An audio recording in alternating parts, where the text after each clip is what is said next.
इस वीडियो में हम एक्सप्लेन करने वाले हैं द टुमारो वार मूवी को, तो वीडियो में हमारे साथ एंड तक बने रहिएगा।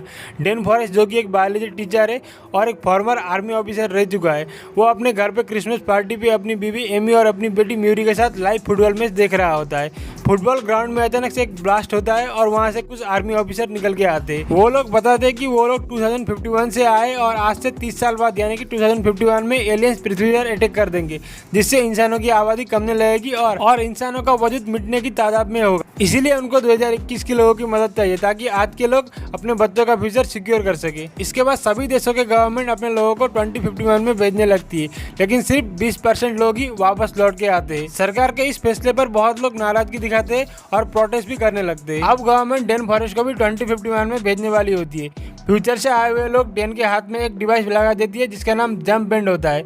उस डिवाइस से डेन को वो ट्रेस कर सकते हैं और डेन अगर उस डिवाइस से छेड़छाड़ करने की कोशिश करे तो डेन को जेल भी हो सकती है। और उसी डिवाइस की मदद से वो लोग टाइम ट्रेवल करवाते हैं।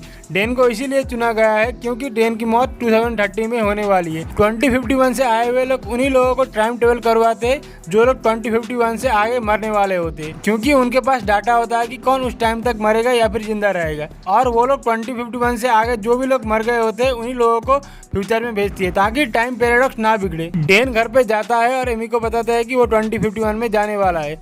एमी उसे मना कर देती है और एमी डेन को उसके पापा यानी कि जेम्स के पास भेज देती है ताकि वो चालाकी करके उसके हाथ के डिवाइस यानी कि जंप पैड निकाल सके। डेन और जेम्स के बीच में रिलेशन अच्छे नहीं है क्योंकि जेम्स ने डेन और उसकी माँ को अकेले छोड़ दिया था। डेन जेम्स के पास जाता है लेकिन बातों बातों में उन दोनों का बहस हो जाता है और डेन डिवाइस निकाले बिना घर पे आ जाता है। डेन अपनी बेटी म्यूरी फॉरेस्ट को बताता है कि वो 2051 में जंग के लिए जाने वाला है। म्यूरी ये सुन के बहुत ज़्यादा नाराज हो जाती है, लेकिन डेन उसे कहता है कि वो जरूर लौट के आएगा। अब डेन और कई लोग 2051 में जाने वाले हैं। 7 दिन बाद उनको जंग के लिए 2051 में भेजा जाएगा। उनके साथ डोरियन नाम का एक आदमी भी होता है जो कि पहले भी 2 बार 2051 में जा चुका है और ये उसका 3rd टाइम होता है। डेन की मुलाकात वहाँ पे चार्ली से होती है जो कि अर्थ एंड एटमॉस्फेयर साइंस में डॉक्टरेट है। वो लोग टाइम ट्रेवल जंप लिंक के जरिए करने वाले हैं। जंप लिंक के जरिए 30 साल के अंतराल में टाइम ट्रेवल किया जाता है। जंप लिंक उनके हाथ के जंप बैंड से कनेक्टेड होता है। हर 6 दिन बाद वो एलियन जिनको नाम दिया गया है व्हाइट स्पाइक, वो घोंसले में जाते हैं और इसी दिन वो लोग सैनिक को बुलाते हैं। 2051 में व्हाइट स्पाइक रिसर्च लैब पे अटैक कर देते हैं जो कि आखिरी लैब होता है, इसीलिए इस यूनिट को 7 दिन पहले ही टाइम ट्रेवल करवाया जाता है। जंप लिंक में थोड़ी सी खराबी होती है, इसीलिए बहुत लोग अलग अलग जगह पे लैंड करते हैं और बहुत लोगों की जान भी जाती है। 2051 का हालत बहुत ज्यादा खराब होता है। डेन से लेडी कर्नल बात करती है और डेन को बताती है कि एलियंस ने पूरे शहर पर हमला कर दिया है, इसीलिए शहर को पूरा उड़ाना पड़ेगा। डेन को अब रिसर्च सेंटर पहुंच के साइंटिस्ट को बताना होता है, इसीलिए डेन अपनी टीम के साथ रिसर्च सेंटर पहुंच जाता है, लेकिन वहां पे जाके देखता है कि वहां पे सब लोग मरे पड़े हैं। लेडी कर्नल डेन को वहां से सारे बायोलॉजिकल डाटा निकाल के वहां से निकलने को बोलती है, लेकिन तभी वहां पे व्हाइट स्पाइक आ जाते हैं और उन पर अटैक कर देते हैं। व्हाइट स्पाइक अपनी पूंछ से कांटे जैसी चीज फेंकती है जिससे लोग घायल भी हो सकते हैं। व्हाइट स्पाइक बहुत लोगों पर अटैक कर देता है और बहुत लोगों को मार भी देता है। वहाँ पे रेस्क्यू टीम पहुंचती है लेकिन व्हाइट स्पाइक उन्हें भी मार देता है। उस जगह पे अब बॉम्ब गिर जाता है और डेन और कुछ लोग वहाँ से बच के निकल जाते हैं। जब डेन की आंख खुलती है तब वो डोमिनिशियन रिपब्लिक पे होता है। वहाँ पे बहुत सारे आर्मी के कैंप होते हैं और डेन देखता है कि चार्ली भी बच गया है। डेन डोरियन से जाके बात करता है और पूछता है कि वो तीसरी बार क्यों यहाँ पे आया है। डोरियन डेन को बताता है कि उसे कैंसर है, इसीलिए हॉस्पिटल से मरने से अच्छा है वो जंग में लड़कर मरे। डेन लेडी कर्नल से जाके मिलता है और डेन को पता चलता है कि लेडी कर्नल का नाम म्यूरी फॉरेस्ट है जो कि डेन की बेटी है और ये 2051 है, इसीलिए म्यूरी फॉरेस्ट अब बड़ी हो चुकी है। म्यूरी डेन को बताती है कि 7 दिन बाद शायद इंसान खत्म हो जाएंगे और म्यूरी डेन को ये भी बताती है कि उसने डेन को इसलिए नहीं बुलाया है कि वो अपने फादर के साथ कुछ टाइम बिता सके। उसने डेन को किसी मकसद से बुलाया है जो कि टाइम आने पर वो डेन को बताएगी। वहाँ पे एक मादा व्हाइट स्पाइक होती है जो कि जमीन के अंदर सुरंग बना के रहती है और नर व्हाइट स्पाइक उसे बचाने के लिए जान भी दे देते हैं। कुछ दिन पहले आर्मी ने गुफा पे जहर डाला था जिससे नर व्हाइट स्पाइक तो मर गए लेकिन मादा को कुछ नहीं हुआ। अब म्यूरी जानना चाहती है कि मादा को इस जहर से क्यों कुछ फर्क नहीं पड़ा, इसीलिए म्यूरी अपना टीम बना के मादा को पकड़ने के लिए चली जाती है। डेन भी उनके साथ चला जाता है। म्यूरी डेन को बताती है कि ये एलियन 3 साल पहले यानी कि 2048 में सैटेलाइट से बच के पृथ्वी पे आए और ये एलियन सबसे पहले रशिया पे देखे गए थे और धीरे धीरे करके सारी जगह पे ये एलियन फैल गए। उनकी टीम गुफा के अंदर जाती है और मादा व्हाइट स्पाइक को पकड़ने की कोशिश करती है। म्यूरी भी मादा व्हाइट स्पाइक को पकड़ने की कोशिश करती है, लेकिन मादा व्हाइट स्पाइक म्यूरी को मारने ही वाली होती है। तभी वहाँ पे डेन आ जाता है और म्यूरी को डेन बता लेता है। उनकी टीम मादा व्हाइट स्पाइक को पकड़ लेती है और एक बॉक्स में डाल लेती है। तभी वहाँ पे बहुत सारे व्हाइट स्पाइक आ जाते हैं और उन पर अटैक कर लेते हैं, लेकिन जैसे तैसे करके वो लोग वहाँ से निकल जाते हैं। म्यूरी डेन को रोते हुए बताती है कि डेन फ्यूचर में उसे और उसकी माँ यानी कि एमी को छोड़ देगा और उनसे अलग रहने लगेगा, और म्यूरी के 16वें जन्मदिन पर डेन की कार एक्सीडेंट होगी और वो मर जाएगा। म्यूरी मादा व्हाइट स्पाइक को बेहोश कर लेती है और उस पर रिसर्च करना स्टार्ट कर देती है। रिसर्च करने के बाद वो ऐसा जहर बनाती है जिससे व्हाइट स्पाइक पूरे खत्म हो जाएंगे, लेकिन वो जहर बहुत कम क्वांटिटी में होती है। इसलिए म्यूरी चाहती है कि वो जहर डेन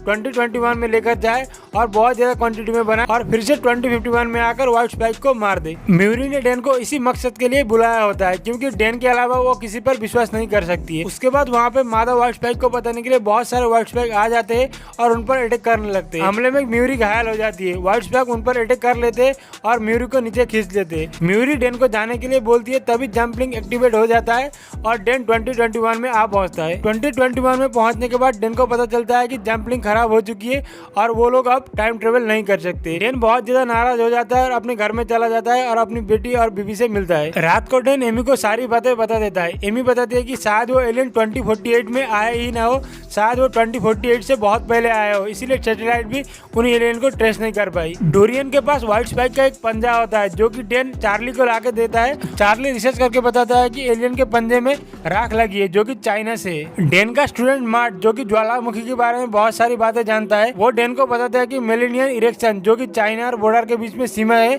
उसके पास एक ज्वालामुखी है और वो ज्वालामुखी 946 ईयर में फटा था और उसकी राख लगभग दुनिया की सारी जगह पे पहुंच गई थी। रशिया के एक ग्लेशियर पे 946 ईयर पे एलियन का एक स्पेसशिप आके टकराया था और बर्फ में जम गया था। अब डेन को पता चल गया होता है कि व्हाइट स्पाइक कहाँ है और उनको मारने के लिए जहर भी होता है, इसलिए वो सारी बातें गवर्नमेंट को जाकर बताता है, लेकिन गवर्नमेंट उसकी बात पर बिलीव नहीं करता है। इसलिए डेन अपनी टीम बनाकर रशिया में इलीगल तरीके से घुसने की कोशिश करता है, जिसमें सिर्फ डेन को उसके पापा जेम्स ही पहुंचा सकते हैं। इसीलिए डेन अपने पापा जेम्स के पास जाता है और मदद मांगता है। डेन के पापा मान जाते हैं। डेन अपनी टीम के साथ रशिया में पहुंच जाता है। वहां पे जाके ग्लेशियर में एक बॉम्ब ब्लास्ट करता है और वहां पे डेन की टीम को एलियन का स्पेसशिप मिल जाता है। अभी डेन और उसकी टीम व्हाइट स्पाइक पर जहर लगाने लगते हैं, लेकिन तभी वहां पे बहुत सारे व्हाइट स्पाइक जाग जाते हैं और उन पर अटैक करने लगते हैं। डोरियन डेन को उस जगह से निकलने को बोलता है और डोरियन उस जगह पे RDX ब्लास्ट कर देता है, जिससे बहुत सारे व्हाइट स्पाइक मर जाते हैं, लेकिन मादा व्हाइट स्पाइक वहां से निकल के भाग जाती है। मादा व्हाइट स्पाइक को डेन और जेम्स ढूंढने लगते हैं। मादा व्हाइट स्पाइक डेन और जेम्स पर अटैक करने लगती है।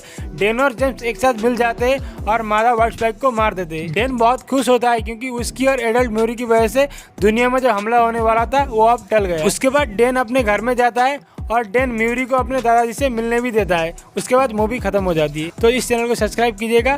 वीडियो पसंद आया होगा तो प्लीज़ लाइक कीजिएगा। आपको ये मूवी कैसा लगा प्लीज़ कमेंट करके बताइएगा, और ऐसे वीडियो देखने के लिए प्लीज़ सब्सक्राइब करिएगा और नोटिफिकेशन बेल के लिए प्लीज़ बेल आइकन को भी जरूर प्रेस कीजिएगा।